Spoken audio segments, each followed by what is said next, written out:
Hi, everyone, and welcome to this week's episode of Home to Hear. At Home to Hear, I am your host, and my name is Tiani, and I talk to guests that move from their home country as adults. So, talking about the adult immigrant experience, really unpacking that journey from home to here and figuring out, learning how people live between that tension of wanting to be back home and wanting to be where you are right now. And today, I'm so excited to welcome our guest, Mr. Ogaga Udjo. Hi, Ogaga. Hi, Tiani. How are you? This feels a little bit unfair because I get to talk to one of my oldest and closest friends.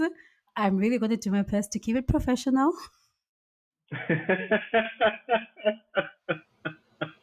Well, Gaga, thank you so much for joining us on the show today. Where are you today? Tell us where you're calling in from. Thank you so much, Tiani. I'm very excited to be on your show and to talk about experiences that we have as immigrants and the whole thing. I'm talking today from Chevy Chase in Maryland, and it is a very crisp day over here. So, yeah, looking forward to the conversation. Great. Why, when you say Maryland, we don't know where that is. Where is that? Ah! Listen, for the record, I've been in this country for 2 years, and the whole time I've been in DC. Just say. Yes, there's this rivalry between people that live in DC and people that live in the surrounding areas. Mm. Do you hear what I was like? Do you get the Mm. shade in the surrounding areas? Listen, I'm just looking at you. Thank you for talking to me today, and I'm really excited to do this with you. So, tell me a little bit about yourself. Who is Ogaga, and where did you grow up? Tell us, where did you grow up? Where is home for you? Yeah. Thank you so much. I think home is very much an evolving concept and feeling for me. I'm South African Nigerian, and what that means is I was born in Nigeria and I grew up in South Africa. So I always like to explain that I've been socialized as a South African from a Nigerian home. And that has really been I'd say, it's really been a big part of my experience because I've always known what it's like to have a layered view of home given my background. So that really, I think, sets the scene. I grew up in Pretoria. I'm a very proud Praetorian. And like many Praetorians, after varsity, you go to Joburg to live your life. To come to the big and I city lights. exactly, you come to the big city. So I did that. And then very early in my career, I decided to go overseas, as they say in South Africa, and I moved to the Middle East. And after some time there, I then moved back to South Africa, and I was there until I moved to the US 2 years ago. Part of kind of that jumping around, I'd say, is my career. I do work in aviation. So being in aviation and being a management consultant in aviation has always given me a very global career that I've always wanted and really blessed to have. So I've always found that the concept of home is evolving, but for Mm. me, home also means wherever my immediate family are. And that is Pretoria, right? For me, home is DC for now, but it's also Pretoria and of course South Africa. That's how I feel and identify what home should be for me. I love that. I love how you say for you, home is a place that is evolving, but then at the same time, leaving room for home to be somewhere fixed, based on where your family is. So I Absolutely. really like that. So you give yourself space to be moving, but at the same time, there's also a part of you that's very still and stable. I think I might adopt Exactly. that. I think I might adopt that. It took a while Um, to get there because a lot of the times people try and switch in a category. And I think my experience, this as being my friend and being it professionally, it's are you Nigerian or are you South African? And like people often want to put you in between the two. And my experiences allow me to identify as both. So I had to define what home meant for me because people have always tried to categorize me based on my background. So that's why it's been an evolving concept. I relate to that. That's one of the things that I spoke about in my episode, where I'm talking about living between not being seen as South African enough in one end, and then Mm, also not being mm, seen as Zimbabwean enough on the other end. So finding a mm, way to exist in that, and ultimately mm. defining for myself where I want to call home and what that means Absolutely. to me. Having gone through that experience, I'm really happy that you've been able to identify and define something that works for you. And that is like true to Mm, you as well. It allows you to hold mm, those multiple parts. But it can be really difficult when you feel that pressure, when a lot of people can just say one place, I'm from here, and it's just like this cute, like neat little thing. And then you're like, exactly. Every moment of introduction, it's like, how much of my story are you entitled to? And half the time, I'm like, exactly. none. But it's always just trying to be present at the moment. But I've also accepted that the question of where are you from for me is multifaceted, and that's just what it is. Previously, it used to give me anxiety, but now it is what it is. Yeah. To be And I honest, it answer as still I gives feel on me the day. anxiety. Yes, I agree with that. For me, it still gives me anxiety, honestly. But yes, again, I answer like what I feel like on the day and who am I, who is my audience in this moment. Absolutely. Yeah, Absolutely. so there is also that aspect. So thank that's really cool. I like that. I like that. This is not your first time living abroad and living away from Mm, home. You mentioned that you mm, spent some time in the Middle East. How is this different from that experience? Do you mm. want to talk to that? Yeah, I think it's definitely a life stage thing. When I moved to the Middle East, I was very how And do how I long did you explain spend it? in the Middle East? Thanks. Okay, so it was interesting because I fell into an industry, and very quickly I got a foothold in, and I was exposed to really great projects. And I remember making the decision to say, if this is the direction I'm going, I want to be in the best place in the world to do this. And at the time, and which is still the case in many regards, the Middle East is a hub for aviation and innovation and resource. So I said, let me just find a role at an airline in the Middle East. So what was different back then? It was very career driven. I didn't have a timeline. I didn't have a plan. I wanted to get exposure. So I remember not really knowing exactly where Qatar was and applying for the role. And within 2 weeks of being interviewed, I was resigning from my job and like moving. And that just wasn't the plan. Although it was in my mind, the speed of it wasn't the plan. And that really was the context of my life at the time. I was in my early 20s. I spent time studying. I was really ambitious and I had the energy, and I just up and moved within a month. What was different now, I was in the Middle East for 2 years. It was great because I got to really be in a pressure cooker of, I felt like the experience I needed, and it really set a foundation for so much of the work I've been able to do over the last just over 10 years. And it was great, but because it was so career driven, when I got professionally bored, I said, let me look at the next steps, and the next steps did not have to be in that space. And then I decided to enroll for my master's actually back home, and I started that remotely.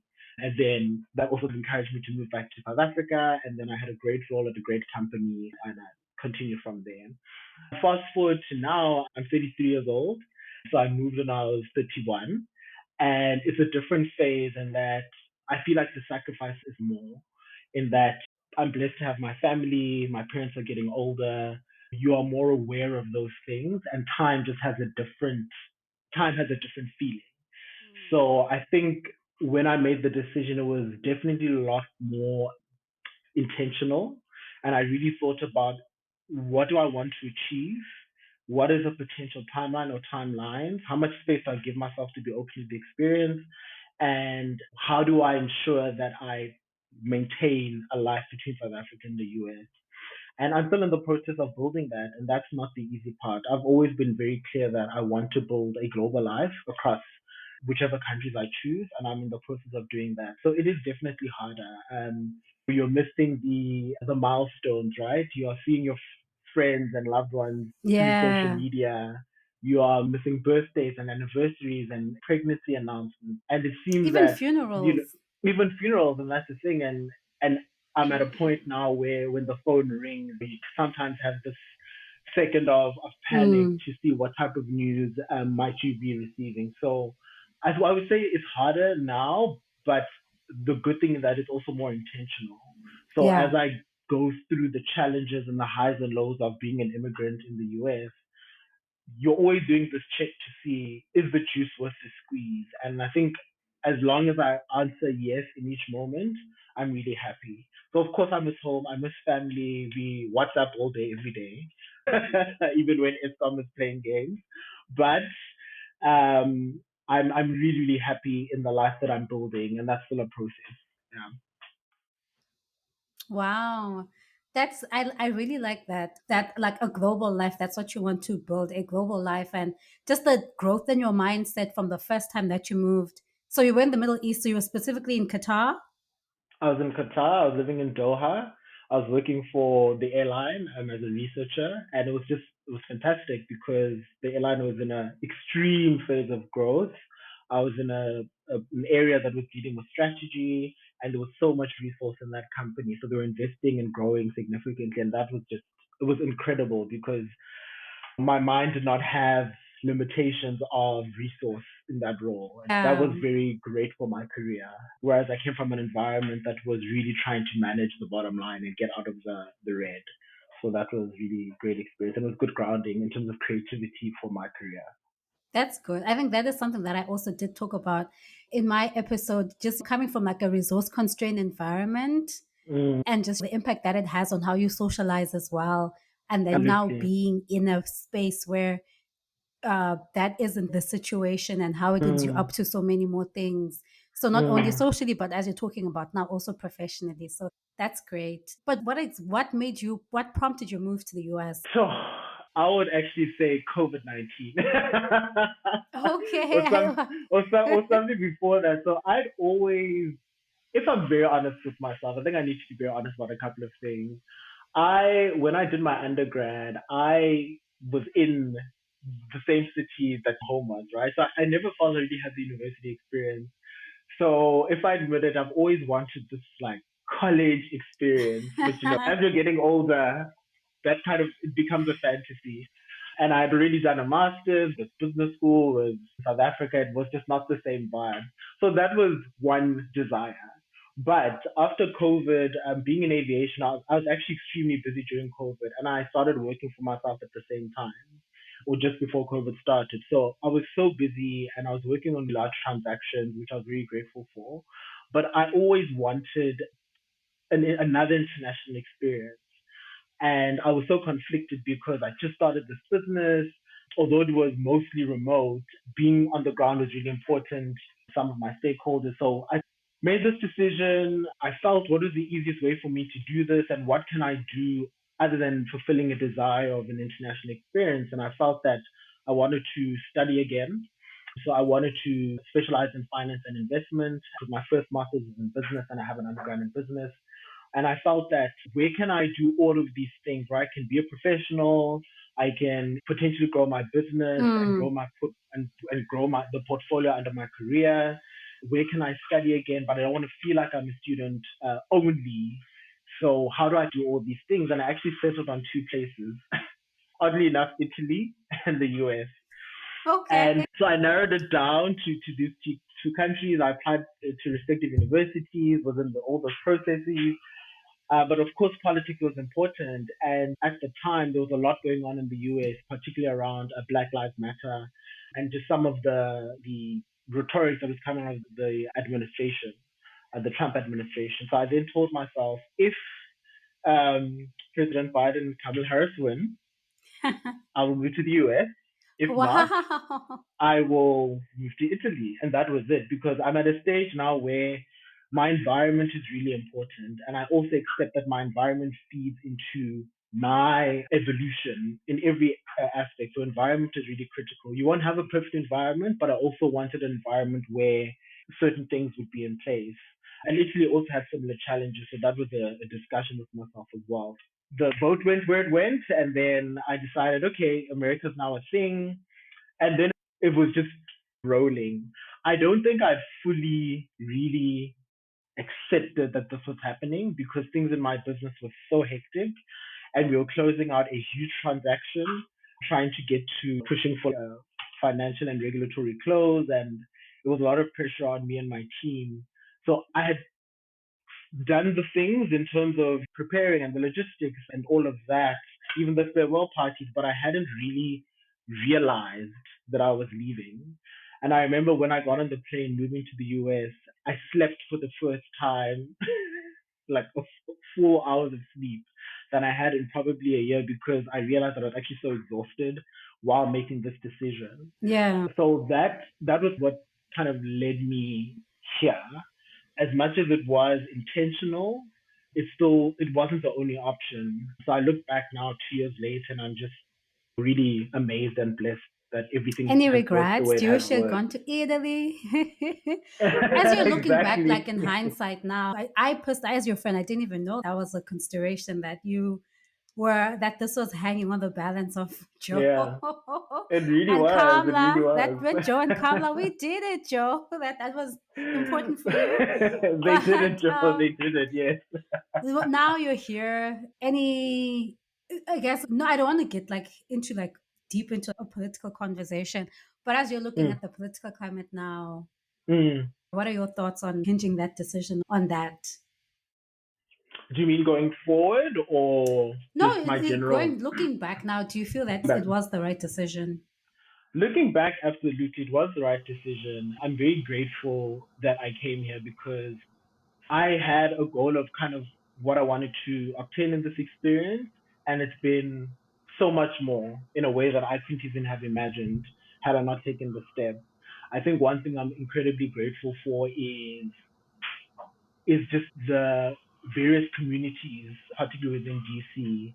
It's such a diverse place, the DMV. I also feel that I have really connected with not just the African diaspora, but the Mm-hmm. African American community as well as the Caribbean community, which for me is really amazing because you get to realize just how close you are in so many ways. And I think that's been a really amazing experience that I would not have had I not moved to the US.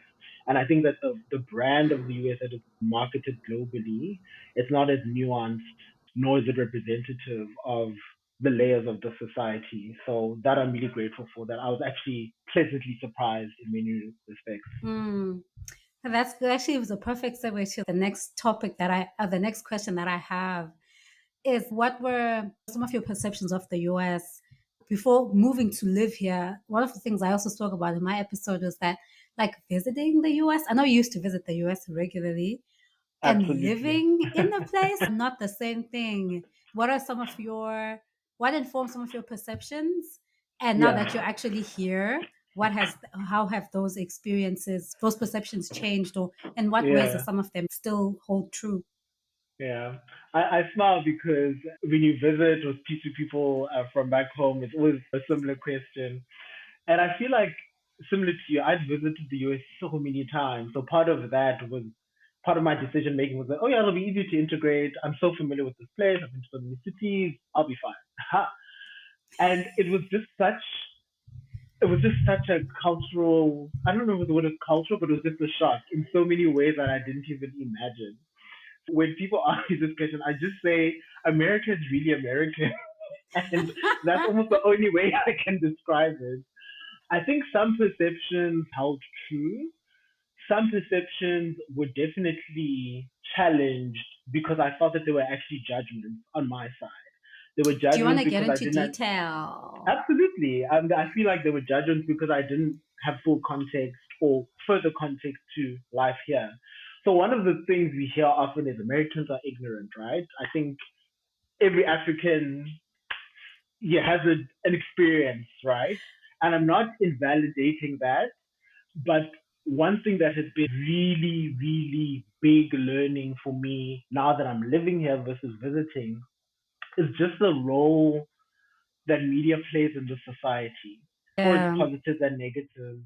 Media is so entrenched in this country and it is so accessible, but unlike many other places, it is also very local.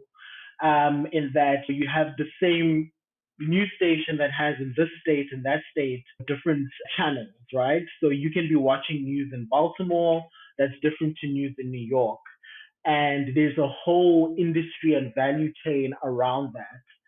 And that's something that a lot of countries don't experience. We are more aware of what happens at a national level. There isn't necessarily, of course, there's competition for news, but media is so big in this country, it's so accessible. And I think that leads to what people know and what they don't know. And that has given me a lot of grace of how I deal with all Americans, because I realized that even me trying to obtain news or information from back home, it's quite difficult because you're having to filter out a lot of things. So that has been a really big one that has changed my perception in many ways, because I also understand that in many respects you can't beat the media establishment, right? You have to be so aware that there is a media establishment to beat.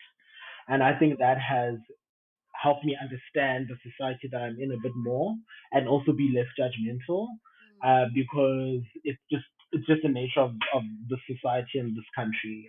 Media is one of their biggest assets, but I think it's also one of the biggest liabilities as well. That's true. That is true. They have an enormous media engine in the US. Mm, mm, And yeah, it's really hard for you to get away from it. But then it also gives you the opportunity to take up the challenge to enter into mm, those communities, to actually have your own conversations and form your own opinion. And like you said, a absolutely. lot of times you will be very pleasantly surprised when you actually make that effort. So I'm glad that, you took up the challenge and you find ways to integrate yourself into the community. And now you're saying seeing the nuances and the layers that may not be immediately obvious when you just look at stuff that you see online and everything. Exactly. So, what was your first week like in the US? Like now that you know that you're going to be living here and you now need the things to make a life, like just describe that first week. Oh my god. The first week is a blur, but I definitely remember my first night because I was very blessed to stay with a mentor my first landing in the US. And I passed out. In the middle of dinner, I passed out on the couch. And that picture is there, my first time in America, my first day in America. I was so tired. But I think that the first week was really just because in the next week I had to start business school, which I was like, oh, it'll be fine. And I was still working on my business back home, still closing some things out. So the first week was living in two worlds, very little sleep. I'll wake up at 2 a.m., handle affairs back home, and then 8:30 US time, I'd be like, okay, I'm in America. Let's do this America Yes. thing. Just, just getting around. There's no manual. You were just there. You would just navigate. Luckily, friends had advised me which software network to get, like some of those logistics. So I did all of those things. I want to be established. I want to have all my communication set up. I want to be able to work and be productive. That was absolutely key to me. So I made sure that I had all of those things set up in the first week. And then I would say the challenge was then navigating around cultural norms, right? Give an And example of cultural norms. I know it sounds strange, but coming from South Africa, saying something like "I beg your pardon" is very normal. And I remember in like service interaction, I know to say "excuse me" or "I beg your pardon." And I remember being with an American friend, and they were just so taken aback. Like, why did you say that? And I was like, what? I said, excuse me, I wanted to ask them to repeat themselves. And they were just like, I beg your pardon is really forward and it's a bit harsh. And just say, excuse me, ma'am, excuse me, sir. I'm like, okay.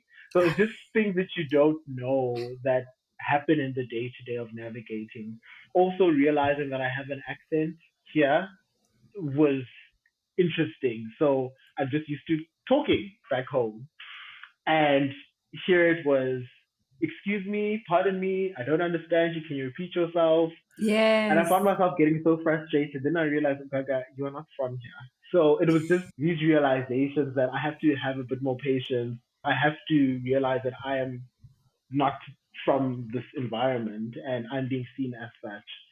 So yeah, it was just realizing that you're in a very different space that has a very different culture was Yeah. was my first week. Yeah, but all pleasant. There was nothing. I didn't have any unpleasant experience, save for trying to navigate the DC Metro and Oh my getting lost gosh.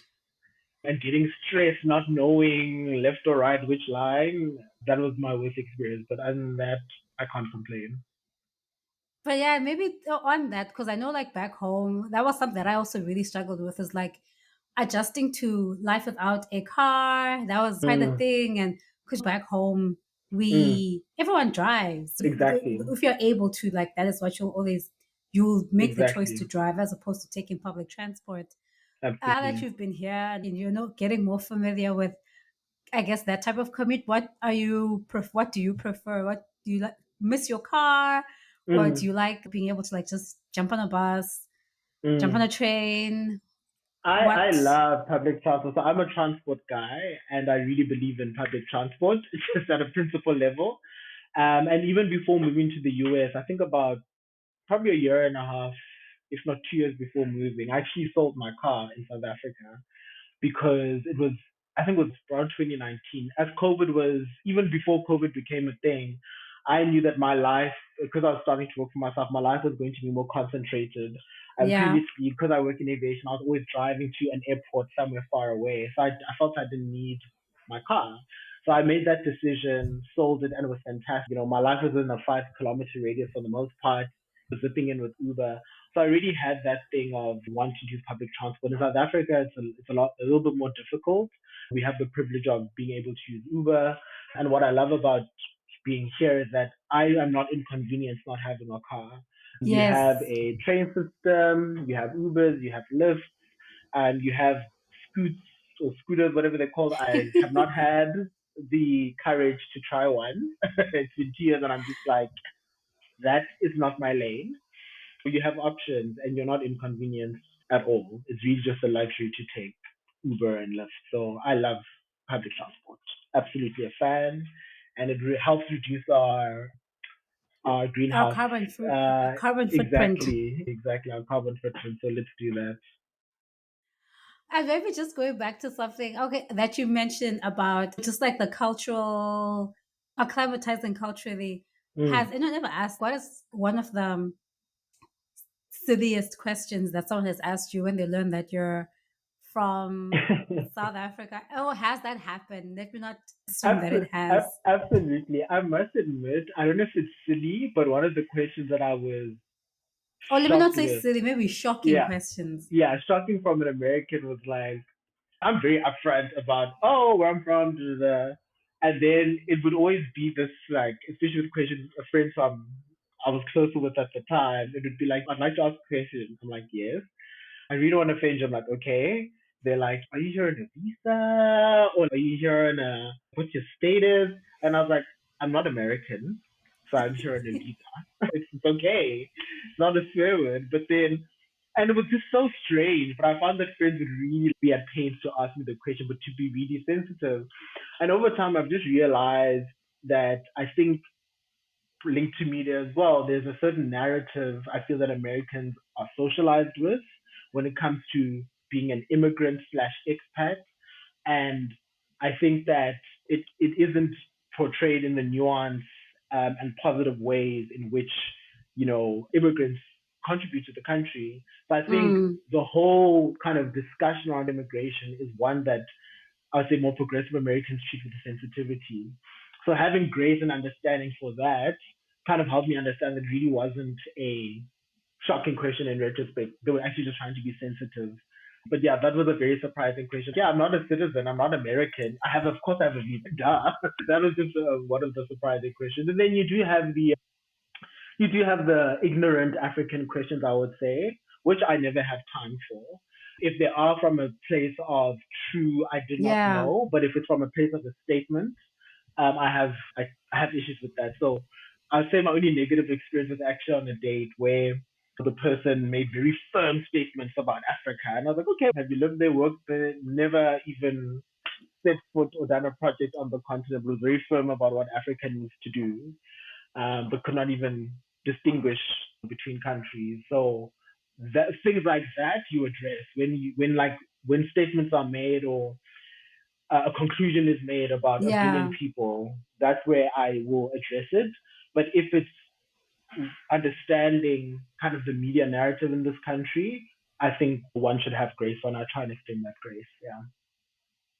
No, at least that was good. Yes, I think, and thanks for helping me frame that question appropriately. Like, shocking questions or surprising questions as opposed to silly, because like you're saying that there are people who genuinely don't know or are trying to find the right way to phrase their Yeah, curiosity, and then there yeah, are those people who are just honestly, my guy, you can Google this. exactly, exactly. But as you're talking about finding ways that you're extending grace to other people, and now you're here, you're in this new life phase, new chapter, what values of yours are important to you, that values that you upheld when you were back home? Like you said, you're a Mm, transport guy, so it's a principal value of yours to support the use of mm, public transport. But other things, like are there other values that are still important to you now? And then on the other side of that, what, not a value that you've changed, but what has not value, but what perception or viewpoint have you changed fundamentally since you've come mm, here, that you're now maybe rethinking or looking at mm, through a different lens, informed by your experience here? So mm. talking about both aspects. I love that question. Thank you. So I would say I'm not so sure if it's a value, but yeah, I'd say it is. But I've always been, I think, just function of being multicultural and having different identities and the intersectionality of all of those things. I've always been very clear that you need to be an active citizen wherever you are. You need to be active in your community, whichever channel you choose, right? And I think that's something that I've always had an exercise, and I think that's something that I've done here. And I enjoy it because there's different channels for that. I have a very strong community with my alma mater, which has its own layers. Then there's Mm, the kind of community stuff, the South African community, with the Nigerian community, with the Caribbean community, which cuts across social, community, professional. So I think it's really important to be engaged and to be an active citizen. And I think to be an active citizen, you have to be engaged in your community. And I think that when I say your community, it's not necessarily the one that you came from, it's also part of the one that you're in. And I think that as immigrants, mm, and as people who choose to live our lives beyond where we were born, I think it's really important that we are intentional about that, because one thing I didn't want to be was an expat that is disconnected from the environment around themselves. yeah, And in a city like DC, it's very so easy. easy to become that person. And I think that just breeds further distance between communities. So that is something that I've always held and I try and exercise as capacity permits. And then I think one of the, to your second question, or the second part of your question about one thing I've challenged, I wouldn't say challenged, but I have nuanced the relationship that as Africans we have between the way we are raised around community. So like Ubuntu, which I love and is so inherent to my DNA, versus individualism and individuality. I haven't changed my understanding and appreciation and prioritization of Ubuntu, but I think that as Africans, we are socialized with the negative view around individuality and being an individual, because it's always extremes. Oh, look at Western society, so individualistic, so selfish, which I understand and I completely see in many respects. But I think the extreme of Ubuntu can be, particularly from a governance and political perspective, can be abusive. And I think that in several communities, you can challenge where the leaders and their actions and the way that they deploy resources and govern is in the spirit of Ubuntu. I think all of us can question wherever we're from about that. And what I've evolved in is the relationship between the extremes of individualism and being part of a community. And I have always had that negative view of being too much of an individual like these Westerners. But what I've appreciated is that it's really important to be clear about who you are and what you want. And I think that allows you to be a better member of society and contribute even more to your community. Yeah. I feel that as Africans, we are almost socialized to not even want that individuality because it's seen as arrogant and selfish and all the things, especially dealing with the age factor of it all. So I think that two things can exist at the same time. You can be an individual who has your own aspirations and ambitions and fully contributing to your community. And I don't think demonizing either spectrum is the way forward. So that's something that I've evolved in my relationship and understanding of chasing individualism within a society context. Yeah. I really like that. I was about to come for you. I was like, not you. I think maybe for people who don't know, can you define Ubuntu? I think we should have done that right at the outset. But Oh, how do you sure, sure. define Ubuntu? Ubuntu basically is a principle that, I am because we are. And that basically means that my successes and journey as an individual is not separated from the community around me. Mm. And it's called Ubuntu in South Africa, but I know that in several African countries, we have that kind of cultural norm in many respects. We are very clear as Africans about our community. Those structures are really important. We don't forget our communities. Your And that is people. what exactly, that is what Ubuntu means, that I don't exist in a silo. I am because Mm. we are, and we always honor that way we are. And I love that and I abide by that. That is one of my North Stars. But I don't think that saying that and demonizing individuality is necessary. And I feel in certain spaces that is a thing. So you can be both. You can be an Yeah. individual and fully contribute to the spirit of Ubuntu and abide by that principle as well. I like that. I like what you said that as you are improving yourself as an individual, it gives you Mm, better footing to be in communion with your community. If you absolutely. are in a good space, if you are taking care of the things that are important to you in whatever respect that it is.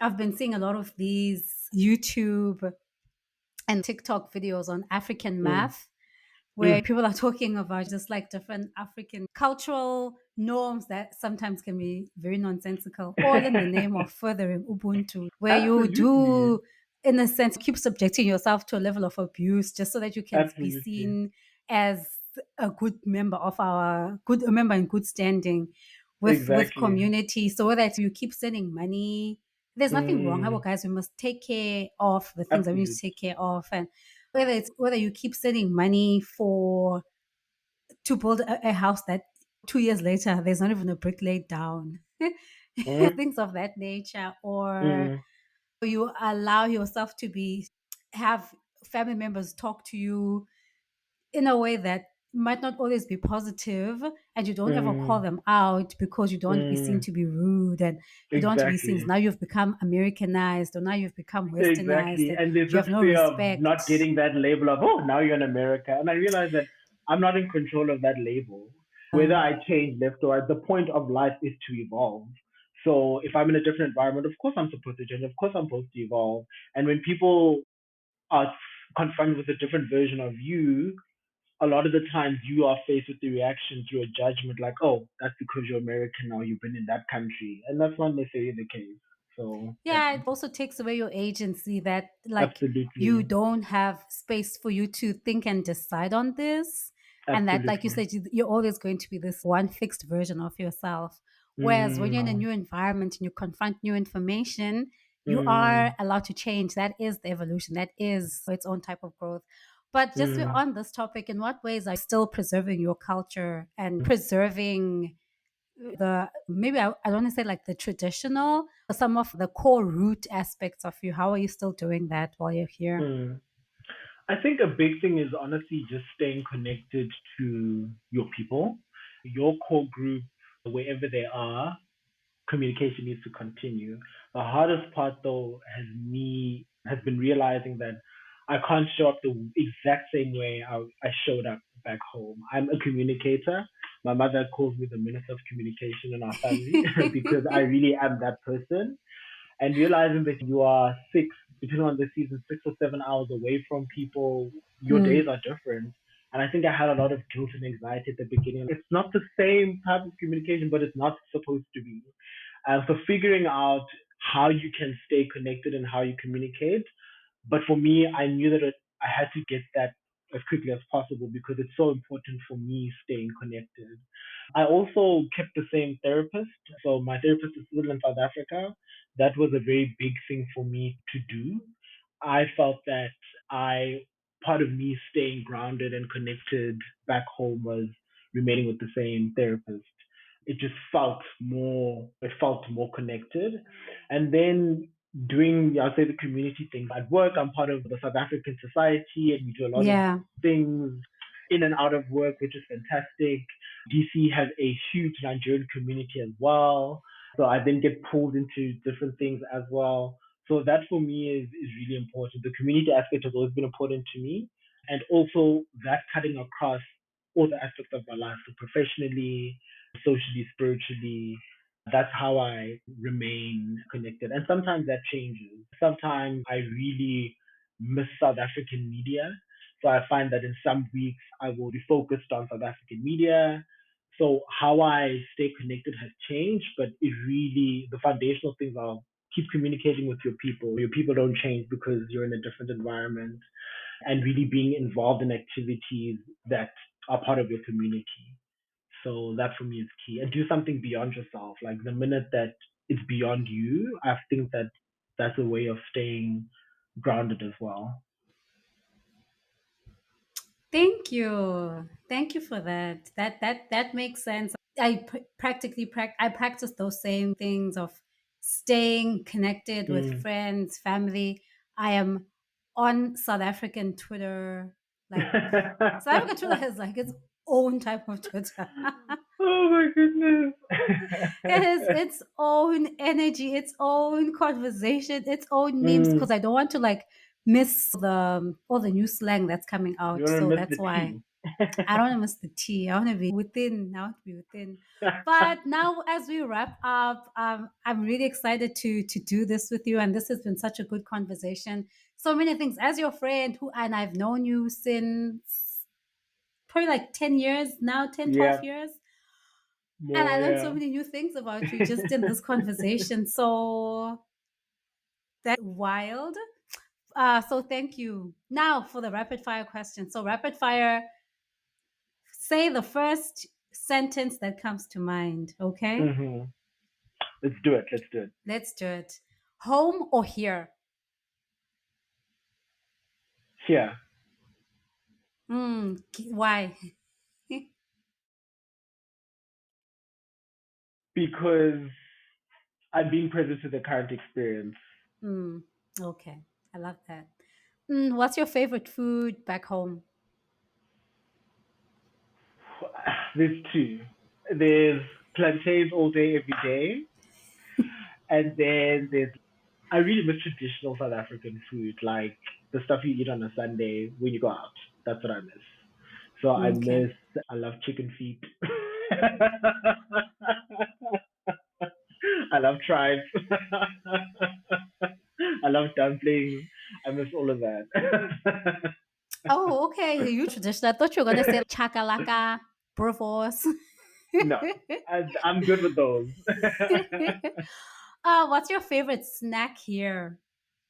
My favorite snack here. I really like the plant-based range of stuff is incredible. So I like the fact Mm. that they substitute for everything. So I love veggie chips. It is a go-to snack and cookies. I have never been a cookie person in my life. Americans and cookies, it doesn't matter even if it's on the cheapest place, like Americans and cookies, it's a wrap. It's a wrap. So I'm It's a not match I'm made in not heaven. I'm not excited to say that those are my favorite snacks, particularly the cookies, but I do love the veggie snacks as well. What non-financial support do you wish you had upon arriving here?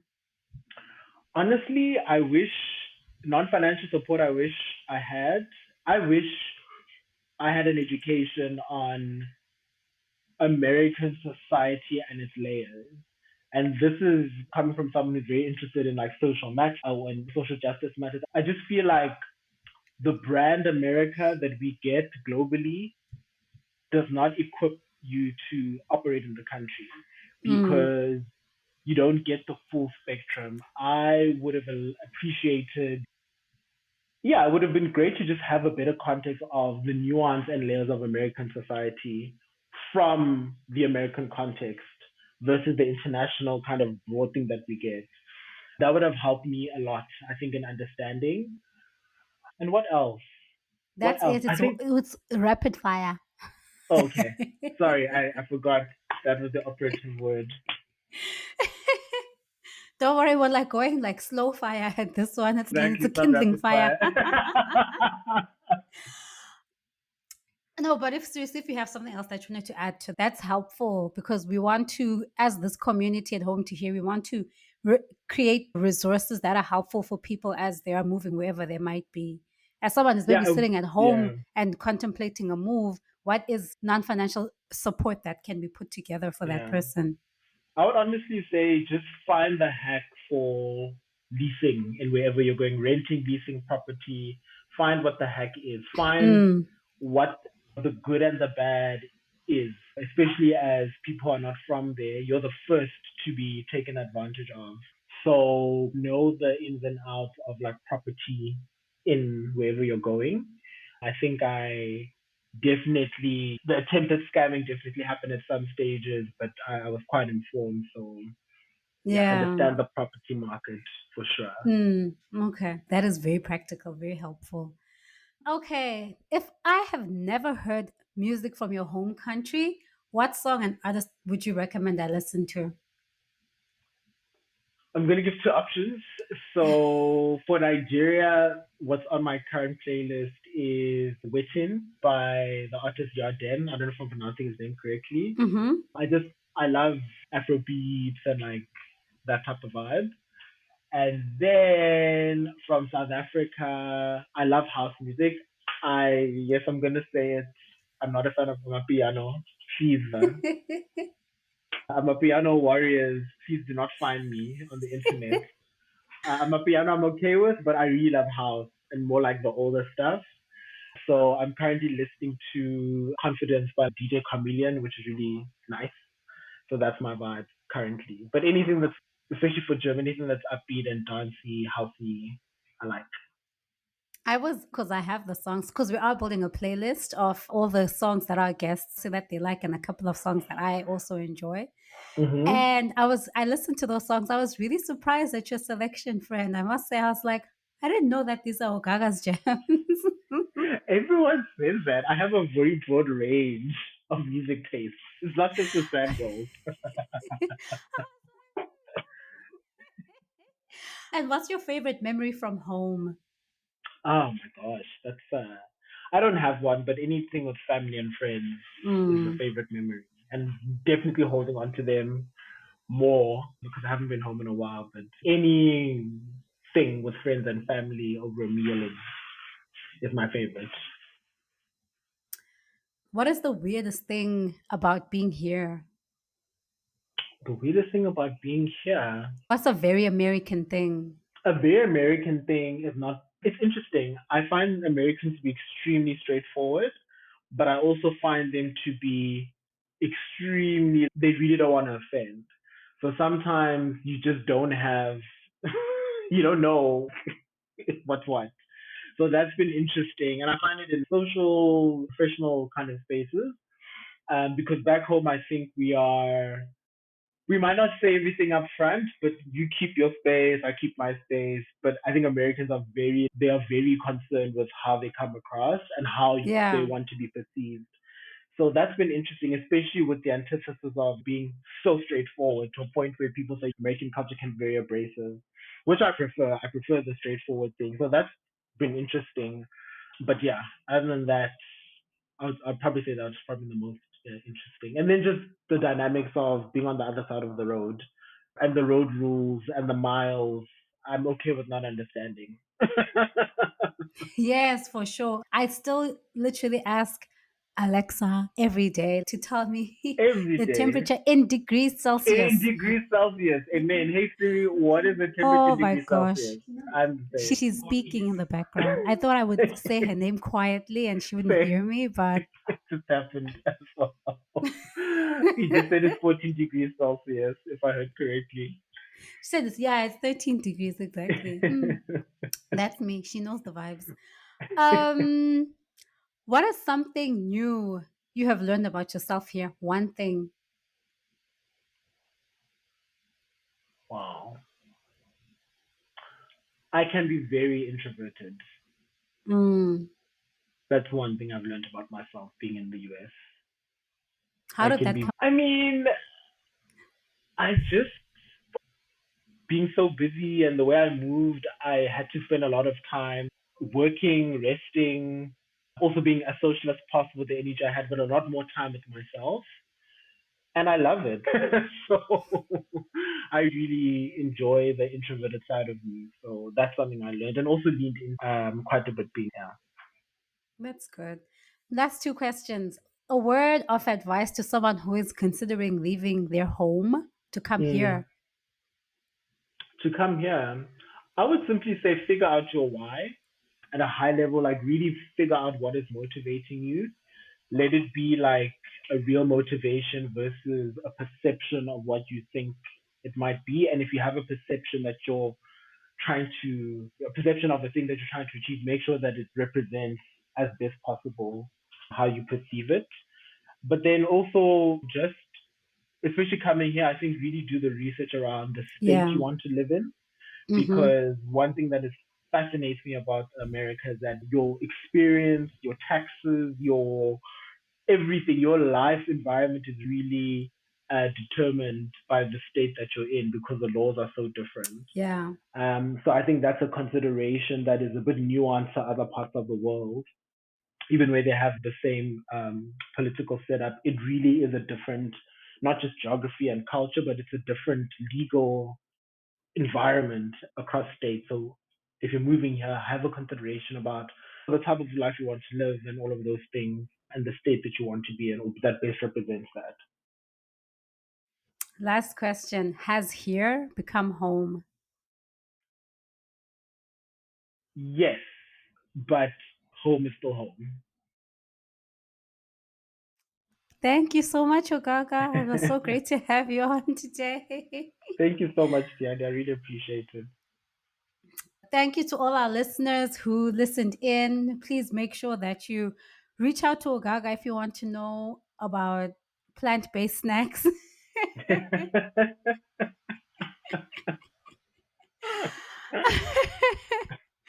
And his experience having moved to the US.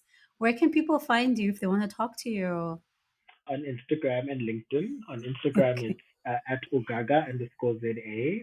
And LinkedIn, it's Ogaga Udjo, which is Oscar Golf Alpha. And my surname is Uniform Delta Juliet Oscar on LinkedIn. Okay, aviation.